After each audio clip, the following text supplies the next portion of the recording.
Hello friends, welcome to my channel truth of share market. So आज छोटी सी analysis है Nifty Bank Nifty analysis for 11 जुलाई 2023। ठीक है, first of all this video is only for education purpose. यहाँ मेरा Telegram link and WhatsApp number given है। सो स्टार्ट करते हैं वीडियो।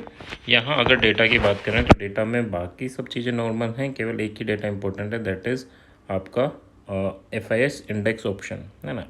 इंडेक्स ऑप्शन में इन्होंने सेलिंग की 26,000 की। ठीक है, तो काफ़ी बड़ी सेलिंग है। बड़ी सेलिंग ये कब करते हैं? जब मार्केट बुलिश हो या साइडवे हो। ठीक है, यानी 80-90% टाइम्स ये तब करते हैं जब ये डेटा इस टाइप से बिल्ड हो, है ना। इस टाइप से इनकी थिंकिंग है, तो ये बिल्ड करते हैं ना। अब डेटा बुलिश या साइडवे, ठीक है, तो मार्केट या तो गैप अप ओपन होके साइडवे हो जाएगा या साइडवे ओपन होके थोड़ा ऊपर चला जाएगा। ठीक है, अब सेकंड चीज़ ये भी याद रखना है आपको कि ना, ये जो 90% टाइम बुलिश टू साइडवे रहता है वो रहता है फर्स्ट हाफ के लिए, है ना। सेकंड हाफ में नई पोजीशन बिल्ड होती है। हो सकता है ये दिन भर साइडवे रखें और आप साइडवे टू बुलिश पोजीशन बनाएं और फिर सेकंड हाफ में ही अपनी पोजीशन एग्जिट करें, मार्केट गिरा दें। ठीक है, तो इस वे में मत सोचना कि हाँ मार्केट अब दिन भर ये ही पोजीशन रहेगी। पोजीशन है, इनको प्रॉफिट बुक करना है। अब मान लो इन्होंने 26,000 करोड़ की ऑप्शन सेल कर रखा है, मान लो को पुट सेल कर रखा है, जनरली पुट ही सेल करेंगे, है ना। तो पुट सेल कर रखा है, गैप अप ओपन हुआ, इनका जो प्रीमियम था 200 का वो 100 हो गया, इन्होंने अपनी प्रॉफिट बुकिंग कर ली। ठीक है, ये निकल गए, लेकिन अब आपका माइंड सेट हो चुका कि हाँ वीडियो देख के कि यार ये तो बुलिश टू साइडवे ये है ना। तो ये चीज़ें बस इनको अपनी प्रॉफिट बुकिंग से मतलब है। तो इनको प्रॉफिट मिल गया तो उसके बाद ये मार्केट को ये डेटा बस तब तक वैलिड है जब तक, यानी फर्स्ट 2 आवर्स मान लो, ठीक है, या बड़ा गैप अप हो गया तो इनको काफ़ी अच्छा बेनिफिट मिल गया, ये निकल जाएंगे।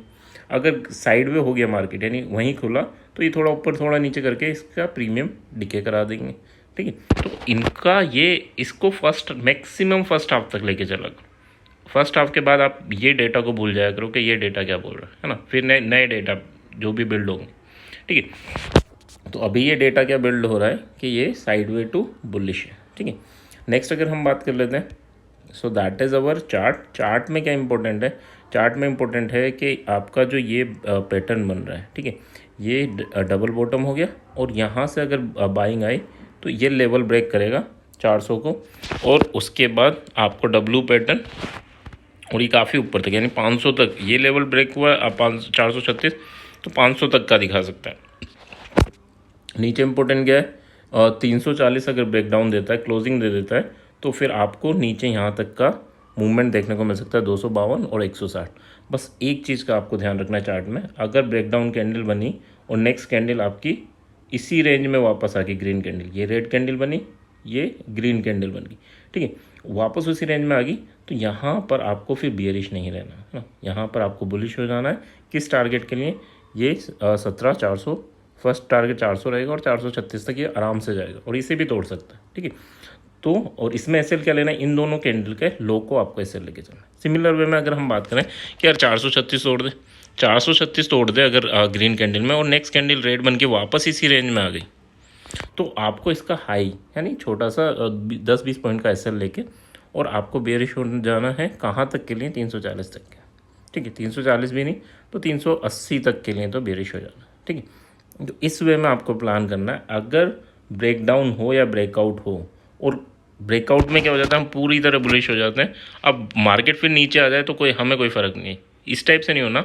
अगर ब्रेकआउट हो और वापस मार्केट उसी रेंज में आ जाए तो फिर आपको भी बेरिश हो जाना है। बस इतना सा आपको ध्यान रखना है सिमिलर वे में जब बेरिश हो। ठीक है, नीचे कैंडल रेड बनी, ऊपर आ जाए वापस, तो फिर आपको वापस बुलिश हो जाना है, बस इतना सा। ठीक है, तो निफ्टी के लेवल इंपॉर्टेंट क्या है? 507 तक के लेवल हैं जो ये टारगेट दिखा सकता है ना, कल के लिए। नेक्स्ट बात कर लेते हैं, so that is bank Nifty. Bank Nifty ने क्या कर रखा है? अगर आप देखेंगे बैंक निफ्टी, यही जो डब्लू पैटर्न की वहाँ बात हो रही थी, ये भी नेक लाइन पे ही है ना। तो 949 के ऊपर ओपन होके इसको टेस्ट करके ये 137 और फिर 137 को भी ब्रेकआउट दे देगा, तो 341 तक के टारगेट इसको ये अचीव कर सकता है। ठीक है, नीचे की साइड अगर हम बात करें तो 770 के नीचे जो आज का लो है उसके नीचे अगर क्लोजिंग दे दी 15 मिनट की कैंडल ने, तो बस आपको नेक्स्ट कैंडल तक का देखना है, या फिर 15 मिनट की कैंडल जो भी क्लोजिंग दे उसके ऊपर एसएल लगा देना, एसएल ज़रूर लगा देना, क्योंकि फेक ब्रेकआउट आजकल काफ़ी हो रहे हैं। अगर फेक ब्रेकआउट हो तो हम 20-30 पॉइंट के रिस्क में निकल जाए, ठीक है, 20-30 पॉइंट दे के निकल जाए। बट हाँ, ये नहीं कि हाँ इसके फिर ऊपर जाता जा रहा है तो फिर हमें घुसे रहना है, वो चीज़ें मत करना। और अगर फेक ब्रेकआउट प्रूव हो गया कि हमारा एसएल ले गया, तो फिर आप इस डायरेक्शन में, बुलिश डायरेक्शन में एंट्री ले सकते हैं। तो चार्ट में फेक ब्रेकआउट आप आइडेंटिफाई करना, नहीं तो चार्ट में जो बन के आ रहा है वो ये डब्लू पैटर्न का ब्रेकआउट होने की या फिर डबल बॉटम की ब्रेकआउट होने की, ठीक है। तो पॉसिबिलिटीज़ क्या है, नीचे अगर गया तो 540 और 310 तक के लेवल ये दिखा सकता है, ठीक है। ऊपर अगर गया तो 137 और 340 तक के लेवल दिखा सकता है, ठीक है। तो थोड़ा सा इन चीज़ों को याद रखना, ब्रेकआउट कैंडल जो भी बने उसके नीचे आपका एसएल तो होना चाहिए, ठीक है। यानी अगर हम किसी बुलिश ट्रेड में, तो एसएल उस ब्रेकआउट कैंडल का लो होना चाहिए बुलिश साइड में और हाई होना चाहिए बेरिश साइड में, इतना आपको ध्यान रखना है। नेक्स्ट बात कर लेते हैं जल्दी से ऑप्शन चेन की। ऑप्शन चेन में क्या हुआ, ऑप्शन चेन में अगर मैं बात करूँ तो 355 पे बंद हुआ है।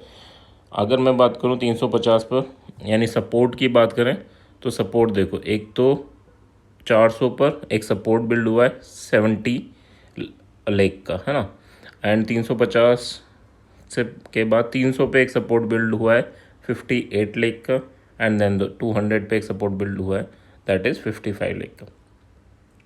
ये सपोर्ट बिल्ड हुए हैं दोनों, ये सही है। बट हाँ, 19,400 पे जो सपोर्ट बिल्ड हो रहा है वो इम्पोर्टेंट है। ये क्या इंडिकेट कर रहा है कि ये इंडिकेट कर रहा है कि हाँ इनको बुलिश मूवमेंट की एक्सपेक्टेशन है अभी भी, है ना। एंड बड़ा बुलिश मूवमेंट नहीं, बड़ा बुलिश मूवमेंट की एक्सपेक्टेशन होती तो ये यहाँ पर भी बैठे रहते हैं, ठीक है। बट हाँ 355 पे बंद हुआ है तो 400 तक की उम्मीद है, जब तक लेवल नहीं टूटे जो चार्ट में शो किए तब तक आपको ध्यान रखना है इन चीज़ों। और अगर हम रेजिस्टेंस की बात करें तो देखो 19,400 पर ही आपका रेजिस्टेंस है फर्स्ट, 1 करोड़ 11 लाख, काफ़ी स्ट्रॉन्ग है ना। 19,500 पर 1 करोड़ 10 लाख, ठीक है, तो ये भी काफ़ी स्ट्रॉन्ग है एज़ कम्पेयर टू आपके सपोर्ट जो 70-60 ये थे, है ना, इससे 2 टाइम्स अराउंड, ठीक है। उसके बाद अगर मैं बात करूँ तो 19,600 पे भी आपका रेजिस्टेंस काफ़ी स्ट्रॉन्ग है, ठीक। तो इसमें एक पॉसिबिलिटीज़ क्या है कि ये 400 तक का मूवमेंट है, ये निकल जाए, है ना। अगर 400 के ऊपर जाता है, 430 के ऊपर सर्वाइव करता है, तो कंफर्म ये लेके चलना कि इन्हें निकलना पड़ेगा। वैसे भी देखो आज भी मार्केट 355 पे, बट इन्हें एग्जिट होना पड़ रहा है, ठीक है। इन्हें एग्जिट होने की कोई ज़रूरत नहीं है क्योंकि काफ़ी स्ट्रॉन्ग है। बट हाँ, काफ़ी इतना बड़ा एग्जिट नहीं हुए, 1 करोड़ 11 लाख अभी भी बैठे हुए हैं, है ना।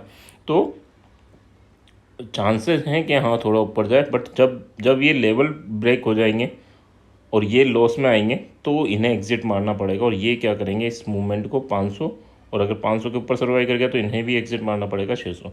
तो बड़ा मूवमेंट इस टाइप से बन सकता है कल के लिए, ठीक है। नीचे की साइड गया तो नीचे की साइड जाएगा तो इतने बैठे नहीं हैं कि वो स्ट्रॉन्ग मूवमेंट बिल्ड करें।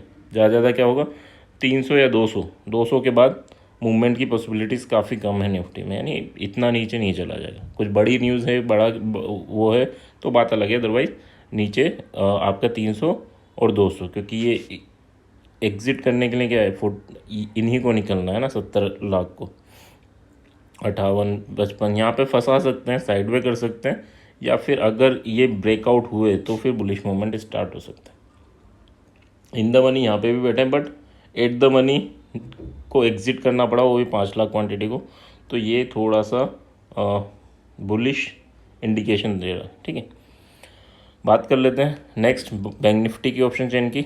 बैंक निफ्टी में क्या है, अगर मैं बात करूँ तो 44,860 पे बंद हुआ है। नीचे की बात कर लें तो देखो 45,000 पर रेजिस्टेंस सपोर्ट बिल्ड हो रहा है ना, 45,000 पर सपोर्ट बिल्ड हुआ है, 44,800 पे सपोर्ट बिल्ड हुआ है, एंड 44,700 पे सपोर्ट बिल्ड हुआ है, 44,500 पे सपोर्ट बिल्ड हुआ है। ये सारे जो सपोर्ट बिल्ड हो रहे हैं वो अच्छी बात है ना, वो होना भी चाहिए क्योंकि out of the money. But यहाँ से 150 पॉइंट ऊपर का सपोर्ट जो बिल्ड हुआ है वो एक बुलिश इंडिकेशन तो दे रहा है, ठीक है।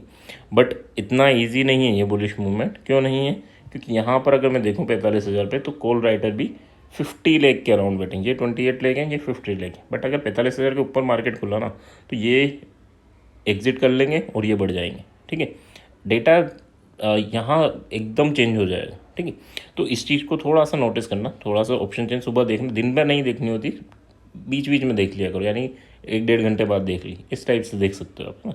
तो सुबह यहाँ बिल्ड होगा 9:45 पे आप देखना, तो ऑप्शन चेन बिल्ड किस हिसाब से हो रही है ना, तो ये कम हो जाएंगे, ये स्ट्रॉन्ग हो जाएंगे अगर ऊपर आया तो।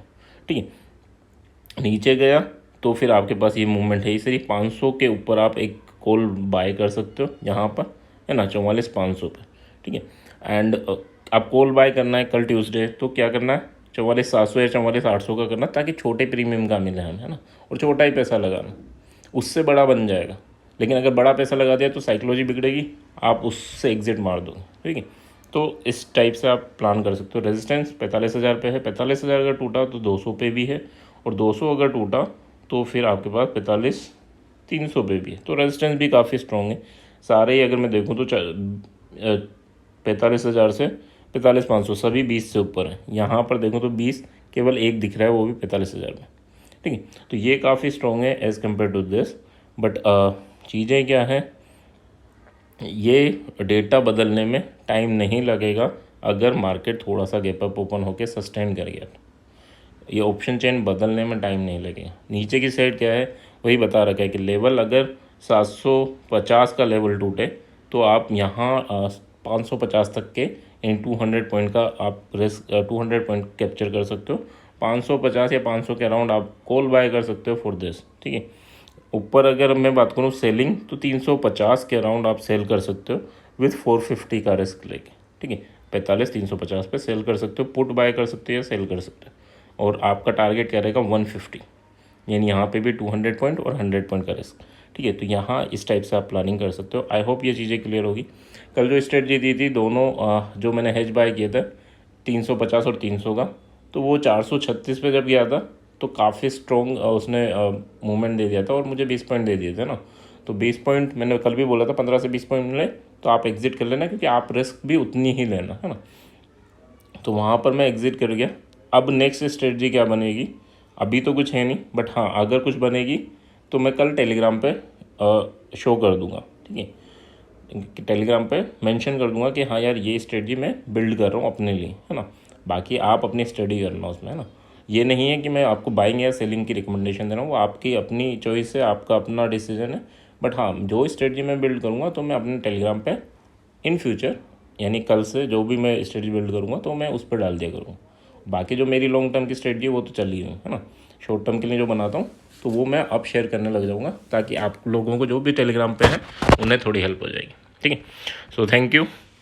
If you like it please like share subscribe. Thank you.